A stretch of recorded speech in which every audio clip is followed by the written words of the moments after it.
Imagine a protagonist who used to follow the traditional personal finance path.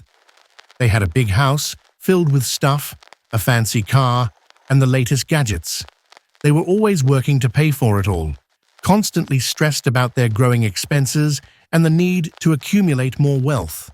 One day, the protagonist realized they were spending all their time working to maintain a lifestyle that didn't bring them joy.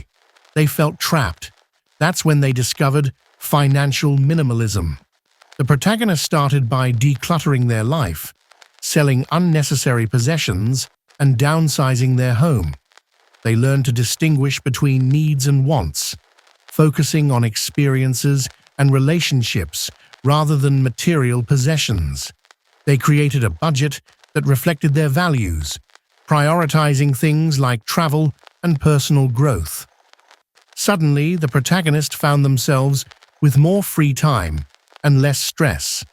They were able to pursue their passion for photography, take longer vacations, and spend more time with loved ones. They realized that true wealth wasn't about the amount of money they had, but about the freedom to live a life aligned with their values.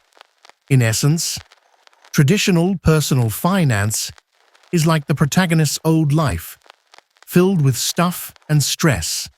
Financial minimalism is like the protagonist's new life, focused on freedom and values.